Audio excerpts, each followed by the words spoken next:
from the 2nd District of Bukidnon, and Vice Chair Isabel Maria J. Zamora from the Lone District of the City of San Juan. Under the rules, 1/5 of the total membership of the committee shall constitute a quorum to do business. And since we only have 35 members as of today, quorum shall consist of 7 members, while majority of all members, whenever required by the rules, shall be at least 18 members. However, a simple majority of the members present is required for the committee to approve ordinary motions in the conduct of ordinary business, such as the approval of bills, committee reports, and others. As of August 20, 2025, there are 137 measures referred to this committee, and we are expecting more measures as the first regular session of the 20th Congress moves along. Nevertheless, as your chair in this committee, I commit to be a working chairperson and shall endeavor to hear as many measures as possible to make the 20th Congress a very productive one under the leadership of our very focused and hardworking Speaker Ferdinand Martin Romualdez. Thank you.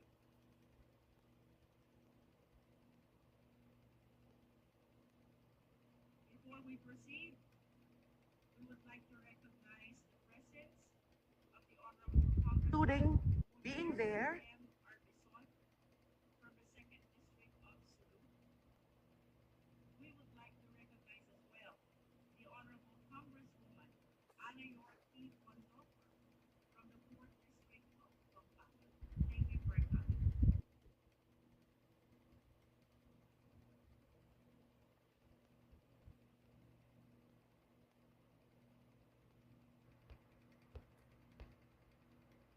The Honorable Laila Lima is now recognized. Thank you. Thank you, Mr. Speaker. Distinguished sponsor.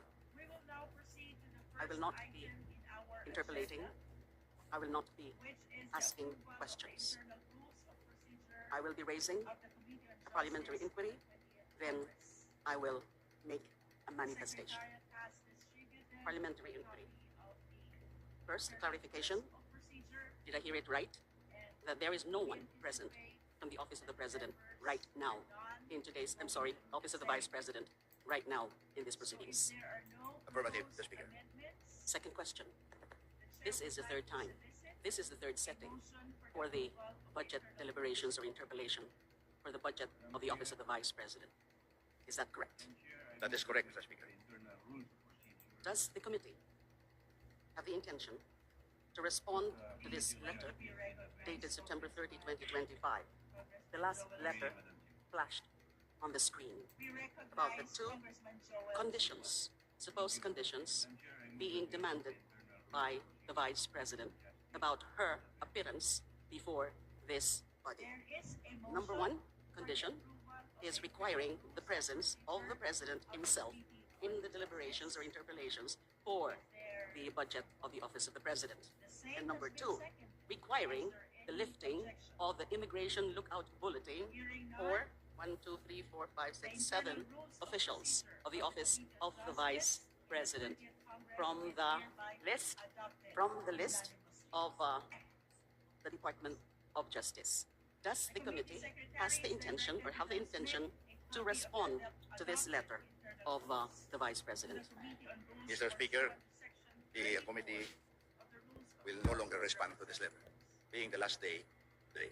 And I think that should be the right action on the part of the committee.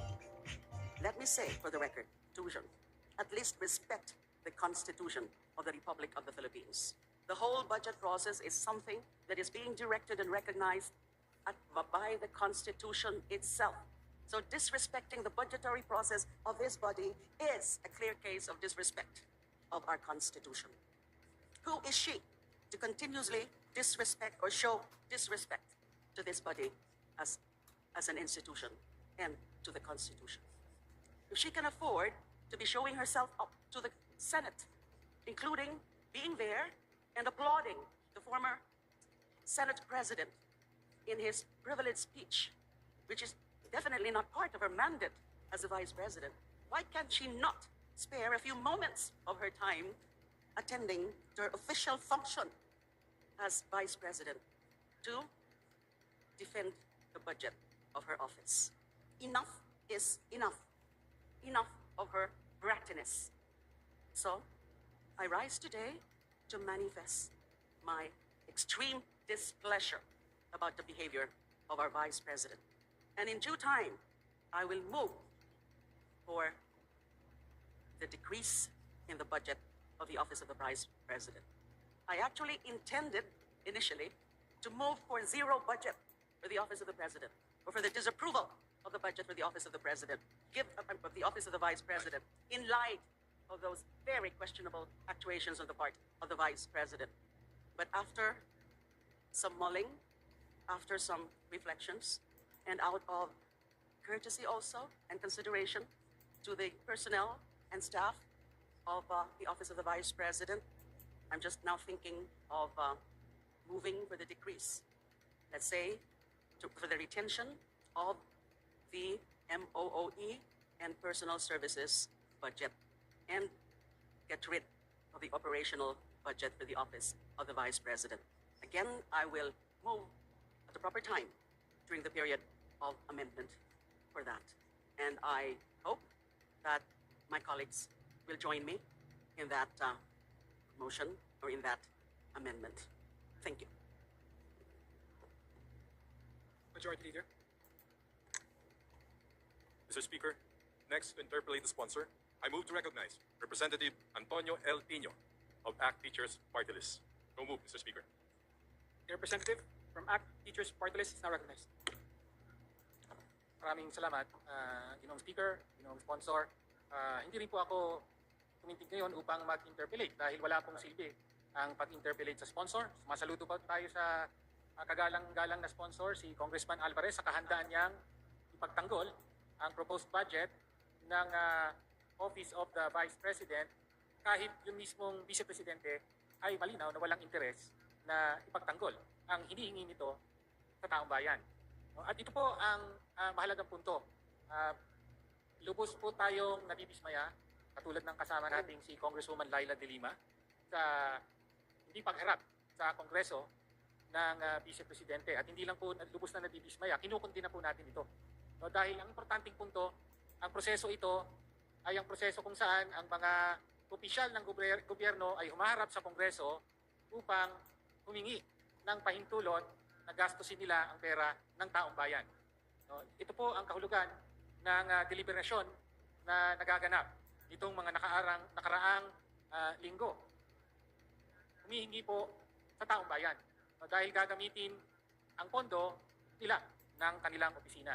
Kaya ultimately, ang binabastos po ng Vice Presidente sa paglalagay pa ng mga kondisyon. Bago daw siya magpakita rito, may mga kondisyon muna, ibigay ang gusto niya. Ang binabastos po niya dyan, hindi lang po itong institusyon ng Kongreso, hindi ang konstitusyon, kung hindi ang taong bayan. Dahil pera nila ang gagamitin ng Vice Presidente, naisa na natin tanungin kung paano niya ginagastos ito. Itong mga nakaraang taon, galing mismo sa sarili niyang bibig, ay 18 times po nagbiyahe abroad, galing mo mismo sa sarili niyang bibig, karamihan doon personal na mga lakad. Iba't ibang bansa ito, kasama ang Japan, kasama ang ilang mga bansa sa Europe at sa Middle East. Gusto po sana natin tanungin dahil nanggaling din sa opisina niya mismo na gumastos ng total of utilization for international travel ay 7.473 million pesos at total for domestic travel 13.207 million pesos for a total of 20.8 million pesos sa mga travel ng Vice Presidente. Inidiin po niya ron na kahit na personal ang lakad niya at kapag personal ang lakad niya, yung pamasahe daw niya at personal na gastos, hindi daw galing sa pera ng taong bayan. Pero inamin din niya na dahil siya ay vice-presidente, ay kailangan pong bayaran ng taong bayan ang pasahe at iba pang gastusin ng kanyang staff. No, whether yung kanyang security or yung staff ng Office of the Vice President. At higit sa lahat, Mr. Speaker, at ginoong sponsor, siya lang po ang makakasagot nito. Hindi po kayo, kaya hindi na nga po tayo nag-interpellate. Ang nais po nating hingin ay ang paliwanag mismo ng Vice Presidente na kahit pa personal ang kanyang lakad, tuloy-tuloy po siyang sumusweldo mula sa pondo ng taong bayan. Second highest paid official of the national government ang Vice Presidente. Salary grade 32, maabot po yan sa almost 400,000 a month, 398,686 a month. Yan po ang sweldo ng Vice Presidente, buwan-buwan. Ngunit sa kanya mismo nanggaling, madalas ay lumalabas siya on personal trips. Ang ordinaryong kawani po ng gobyerno ay, of course, hindi pwede gawin yun. Pag ginawa yun, sa minimum, bawas sa sweldo, sa maximum, pwede pang matanggal. Of course, Vice Presidente siya, hindi mangyayari yan. All the more, ang kanyang obligasyon at responsibilidad na kumilos nang isinasaalang-alang ang interes ng taong bayan. No? Gusto rin po sana nating tanungin ang Vice Presidente kaugnay sa kapansin-pansin na mababang utilization rate ng kanyang budget. No? For 2025, sa 744.14 million pesos na budget ng OVP, ni-report po na sa kalagitnaan ng taon, 34.3% pa lamang po ang nagagamit. At nang tanungin po natin, nung panahon ng budget briefing, ganito po ang sagot niya. Sabi po niya, ano po ang paliwanag dito? Yan ang tanong sa kanya. Yes, marami kaming procurement na tumagal. Hindi siya nasimulan by January, Madam Chair, yung procurement. So maraming mga procurement na June, July, August na nasimulan. Yun lang po ang kanyang paliwanag. Mabagal na procurement. No? Gitna na ng taon ay wala pa raw procurement. Ang expectation po sa lahat ng mga opisina ng gobyerno na ang isubmit na budget kailangang handa ng ma-implement by January. Kaya mataas po ang hinihingi natin sa ibang mga ahensya. Hindi po ubra yung kalagitnaan ng taon pa lang magsisimula ang procurement. Nais po sana nating i-relate sa naging performance din ng Vice President nung siya ay kalihim ng DepEd. Ganito rin po ang problema. Napakabagal na procurement. Kaya po, noong 2023, yung tanging taon na buo ang panunungkulan niya bilang DepEd Secretary, meron po siyang budget, ang DepEd, para magtayo ng 6,379 classrooms. Ang napatayo lang po ng DepEd ay 192. No? So kaya hindi po bago kung hindi tila isang padron yung napakababang utilization rate. No? And finally, gusto rin po sana nating maliwanagan sa ilang mga partikularidad ng budget ng na hinihingi for 2026. Particular, bakit po may kapansing-pansing paglaki ng hinihingi para sa supplies and materials, 43% increase po rito. At para sa professional services, 405% increase. Professional services para sa mga consultant. So, hindi po natin alam kung para saan yan. Gusto sana nating malaman sa kanya. Rent and lease expenses. Again, that's a 75% increase na hinihingi. At iba pa ang mga maintenance and operating expenses. Again, ang punto po natin, hindi po pamumulitika ang habol dito kung hindi lihiting mong mga tanong na tinatanong din natin sa ibang mga ahensya. Hello and welcome everyone. We're here live from the Little League Championship and oh my, what a moment we just witnessed. Anna, our star player, has just launched an incredible home run. The crowd erupts, the tadpoles are soaring to victory, clinching the tournament in spectacular fashion. What a performance, folks! I will move Energy is electric. The Office of the Vice President for This 2026. is what dreams are made of. Is a total of 902.895 million for 2026. I will move that it be cut only to the PS component. Ibig sabihin, yung pangsweldo lang po sa personnel. Bakit po? Hello and welcome, folks. No, habang nananatili silang mga empleyado ng gobyerno at isaalang-alang din po natin na ang mga kawani ng Office of the Vice President ay damay lang po. No? Naniniwala tayo na sila ay mga tapat na lingkod bayan, ngunit sa kasamaang palad ay iba ang asal ng kanilang head of office. So I will move that the budget be reduced nearly to the PS of 198.8 million pesos at the proper time, since the head of office herself has not deemed it necessary to defend the budget proposal of her office. So yun lang po, Mr. Speaker at ginoong sponsor, maraming salamat. Majority Leader. I may be recognized, Mr. Speaker. Honorable Tino is now recognized. Mr. Speaker, there being no other member of the... Speaker, I withdraw. I have registered that I will be manifesting. Majority Leader. Yes. Mr. Speaker, next to interpolate the sponsor, I move to recognize Representative Ega Irise of Caloocan City. So move, Mr. Speaker. The Honorable Irise is now recognized. Thank you, Mr. Speaker, Mr. Sponsor. Dear colleagues, the letter of Vice President Sara Duterte, with all due respect, reeks of hate and impropriety. Considering that the subject matter is simply the proposed budget of her office, instead of addressing the issue with sobriety and professionalism, the letter reflects the lingering bad blood between her and the House, particularly the 19th Congress, and it set conditions that are clearly unreasonable and impossible.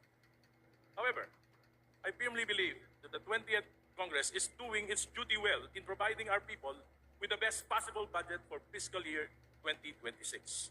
Our task is to serve the people, not to be distracted by personal grievances or political animosities. The best way forward is simply to ignore the letter and proceed with the more important task at hand, the approval of the national budget. To ignore the letter and treat it as unimportant is in fact the most professional and dignified way of addressing this matter. Let us stay focused on our mandate and let us not allow personal conflicts to derail the people's budget. Mr. Speaker, mas mabuti pong wag na nating patulan ang sulat. Let us ignore it and take the higher ground of humility. Ang totoong laban ay hindi sa pride ng iilan, kundi sa budget ng bayan. That is where our focus must remain. Kapag may galit, sagot natin ay kababaang loob. Kapag may personal na away, sagot natin ay serbisyo. The higher ground of humility is to proceed with the people's budget, tahimik, diretso, at malinaw. Mr. Speaker, silence can be the strongest statement. By ignoring the letter and moving forward, we show the country that Congress chooses humility over hostility and service over pride. Salamat po. Well noted, Mr. Speaker. Maraming salamat, distinguished colleague. That is exactly what we are trying to do, to make do and proceed with budget procedures despite her absence, para po makita ng taong bayan na itong kongresong ito ay wala pong animosity, wala pong pag-aaway-away, wala pong pinopolitika dito. That's why we will proceed to craft this whole budget, including the budget of the Office of the Vice President. Mr. Speaker, thank you very much, distinguished colleague. Majority Leader. Mr. Speaker, next to interpolate the sponsor, I move to recognize Representative Isidro E. Ungab from the 3rd District, the City of Davao. So move, Mr. Speaker. The Honorable Ungab is now recognized. Thank you, Mr. Speaker. Mine is not an interpellation. This is only a manifestation.